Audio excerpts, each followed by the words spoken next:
Amitabha, selamat malam semuanya. Ini Suhu sedang di Vihara Buddha Binjai.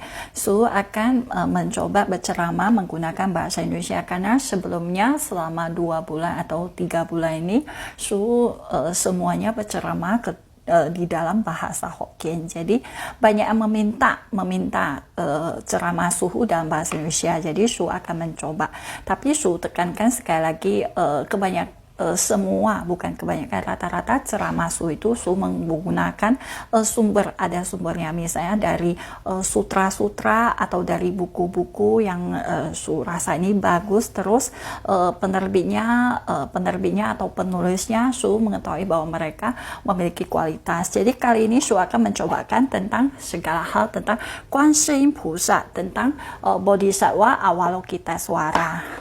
Buku ini ditulis oleh salah satu guru Suhu di Dharma Dram. Suhu sangat mengenal yang penulis tersebut karena dulu Suhu pernah bersekolah di Dharma Dram selama 4 tahun. Jadi ini kita akan menjelaskan tentang Bodhisattva Avalokitesvara. Semoga semuanya bisa mendapatkan manfaat. Terus kita mengenal bahwa Guanyin Pusa itu Bodhisattva Avalokitesvara itu mungkin banyak dari kita, ama kita atau ama akong kita atau ayah ibu kita, mungkin mereka tidak mengenal Buddha Sakyamuni, tapi mereka mungkin mengenal Bodhisattva Avalokitesvara,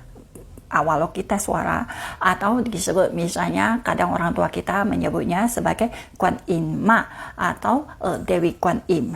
Jadi kenapa begitu banyak orang yang mengenal Guanyin Pusa tapi kurang mengenal Buddha Sakyamuni itu sendiri? Karena Guanyin Pusa Bodhisattva Avalokitesvara ini dari Guanyin Pusa, dari Avalokitesvara, arti dari kata ini artinya Guan mengamati, mencari, mendengar, sedunia, in suara. Jadi mendengarkan suara apa? Suara hati kita, suara jeritan kita.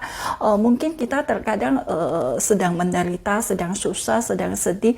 Suara kita, mulut kita tidak bisa bersuara, tapi hati kita meronta-ronta, menjerit-jerit karena kita sedang menderita.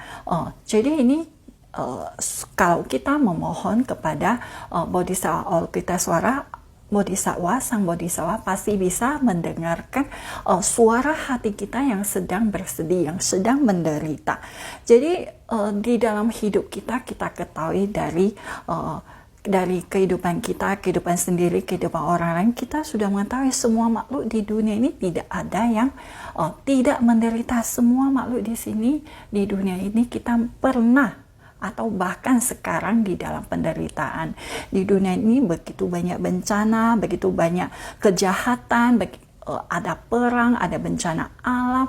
Misalnya di Medan kita yang tinggal di sini banyak begalnya, banyak rampoknya. Jadi penderitaan di depan mata kita setiap hari. Jadi karena Guanyin Pusa itu dia pintu dharmanya adalah mendengarkan, kentonga. Jadi kekuatan Guanyin Pusa itu dari mendengarkan suara penderitaan. Welas aslinya dari apa? Dari dia mendengarkan suara penderitaan kita. Jadi mengapa Guanyin Pusa sangat berjodoh, sangat dekat dengan kita di alam, di dunia saha ini? Karena kehidupan kita setiap hari, semua makhluk sangat pasti pernah merasakan penderitaan. Jadi Guanyin Pusa tekadnya menolong kita terlepas dari penderitaan. Kita berusaha keluar dari penderitaan. Jadi makanya disebut sangat berjodoh dengan kita di dunia ini. Guanyin Pusa sangat berjodoh dengan kita di dunia ini. Jadi pertama kita akan membahas dari Guanyin Pusa, Bodhisattva Avalokitesvara itu dari pandangan Buddhisme dan Guanxin Pusa dari pandangan apa? Dari pandangan tradisi. Mungkin dari panggilannya kita udah tahu kalau secara Buddhis kita memanggil Bodhisattva Avalokitesvara atau Guanxin Pusa. Tapi kalau secara tradisi mungkin dipanggil Dewi Guan Im atau Guan Im Mala atau mungkin itu panggilan dia. Tapi sesungguhnya harus kita ketahui bahwa Guanxin Pusa adalah bodhisattva yang telah mencapai kebudaan, telah mencapai kebudaan, dan dia kembali di dunia saha ini dia menggunakan penjelmaan apa? Penjelmaan bodhisattva untuk menolong kita, karena biar lebih cocok, lebih mudah. Jadi dari panggilannya aja sudah beda. Jadi mungkin kita sering mendengar orang menasihat kita, kalau kamu sedang susah, ada penderitaan, cepat mohon kepada Guanxin Pusa agar Guanxin Pusa bisa mengabulkan, bisa menolong kita terlepas dari penderitaan. Jadi pada dasarnya Guanxin Pusa itu mendapat julukan apa? Qian qiu xi qiu qian qiu yin, artinya 1000 permintaan, 1000 yang terkabulkan.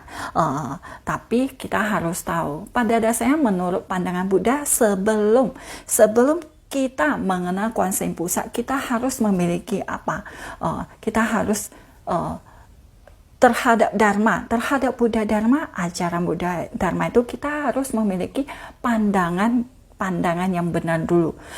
Misalnya kita ingin memohon kepada Guanxin Pusa, misalnya kita bekerja atau kita menjual peti mati. Bolehkah kita memohon kepada Guanxin Pusa, kabulkanlah permintaan saya, semoga peti mati yang saya jual semuanya banyak yang laku, banyak yang meninggal.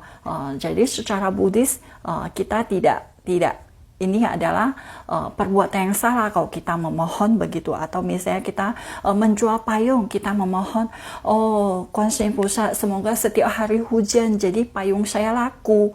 Jadi itu adalah pandangan yang salah. Jadi kita harus memiliki pandangan benar dahulu sebelum kita memohon, sebelum kita memohon kepada Guanxin Pusa. Jadi dalam pandangan Buddhis ini kita harus memiliki pandangan Buddha, memiliki dasar Dharma sebelum kita memohon kepada Guanxin Pusa. Ya, jadi mungkin bahasa Indonesia Su kurang lancar, nanti Su akan perbaiki untuk berikutnya. Su akan berusaha melalui TikTok Vihara Buddha, Su akan berusaha berceramah dengan bahasa Indonesia. Semoga bermanfaat. Amitofo.